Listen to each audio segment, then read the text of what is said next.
साक्षी मनोहर तळवेकर, नेताजी सुभाषचंद्र बोस व विद्यालय व कनिष्ठ महाविद्यालय वासी, तालुका समुद्रपूर, जिल्हा वर्धा, राज्य महाराष्ट्र, इयत्ता 9वी मध्ये शिकवत आहे। मी आज तुम्हाला विकसित भारत बिल्डर फॉर्म 2025 अंतर्गत समृद्ध भारत या प्रकल्पाचे सादरीकरण करणार आहे।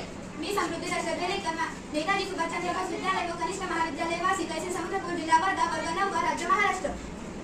विकसित भारत बिल्डर फॉर्म 2025 अंतर्गत समृद्ध भारत या विषयावर प्रकल्प करत आहे। सगळ्यात अगोदर आम्ही एक बकेट घेतलेली आहे। त्या बकेटला आम्ही एक होल दिला आहे। आता आम्ही स्वयंपाकघरातील टरफले, हे स्वयंपाकघरातील टरफले आहेत आणि हा सुका कचरा आहे। आम्ही सगळ्यात अगोदर हा सुका कचरा बकेटमध्ये टाकणार आहे।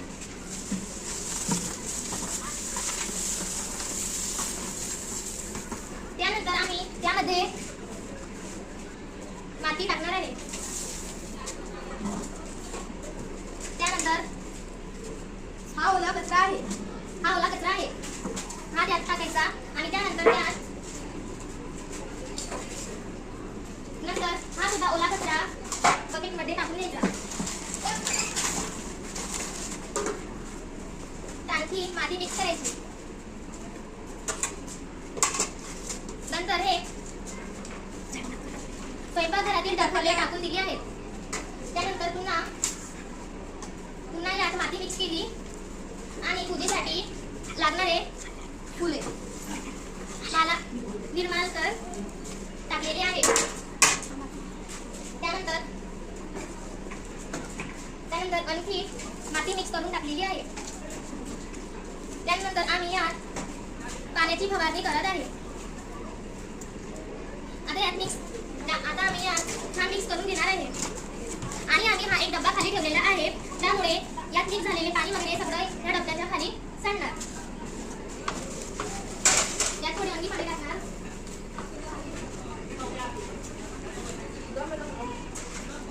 आता आम्ही हे झाकण लावलेलं आहे। जर भारताला समृद्धाकडे वाटचाल घ्यायची असेल तर गांधीजींनी आधीच आपल्याला सांगून ठेवले आहे की त्यांची आठवण करा। हे खेड्याकडे चला, खेडे जर विकसित आणि समृद्ध झाले तर भारत नक्की समृद्धाकडे वाटचाल करेल। माझे असे मत आहे की आरोग्य ही धनसंपत्ती आहे की प्रथम मी म्हणते निरोगी मनात निरोगी मन असते। म्हणून भेसळमुक्त, रोगराईमुक्त करायचे नसेल तर हानिकारक वस्तूंचा वापर टाळावा। हे समृद्ध भारत देशाला समृद्ध बनवणे व रासायनिक, माझे मत शेतकरी वापरलेल्या खतांबद्दल व रासायनिक कीटकनाशकांबद्दल होते। आम्ही आता हा प्रयोग करून दाखवलेला आहे। आता आम्ही निंबोळीचे निंबोरस हे दाखविले आहे। आणि यात ताक, अंडी, गुळ, बुरशी नाशक कणिक हे सुद्धा दाखविले आहे। स्वयंपाकघरातील भाजीपाल्यातील टरफले, सुका कचरा, ओला कचरा, समृद्ध भारत कंपोस्ट खत निर्मिती प्रक्रिया, ओला कचरा, सुका कचरा, स्वयंपाकघरातील टाकाऊ घटक या सगळ्यांची आम्ही यात खते तयार केलेले आहे। 4 दिवसांनी त्याला आम्ही त्यात पाणी टाकणार, त्यात पाणी करणार व त्याला मिक्स करून घेणार।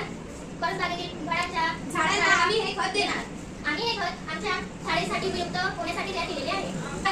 हा आम्ही तालुका स्तरावर छोटासा प्रकल्प मांडलेला आहे। भारतीय किसानांनी सुद्धा असा प्रकल्प करून शेतामध्ये असे खत तयार केले तर त्यांना खूप फायदा मिळेल। महिन्यातून एकदा तरी हे खत शेतात द्यावे। त्यातील शेतकऱ्यांनी रासायनिक कीटकनाशके व याचा वापर न करणे आणि आम्ही बनवलेले ताक, अंडी, गुळ आणि निंबोळी याचा बुरशीनाशक वापर करावा आणि विविध सेंद्रिय कीटकनाशक कसे तयार करावे याचे प्रशिक्षण सरकारने शेतकऱ्यांना महिन्यातून एकतरी वेळा तांत्रिक कार्यशाळा घेण्यात यावी। तरच भारत समृद्ध होईल असे माझे मत आहे। समृद्ध भारतातील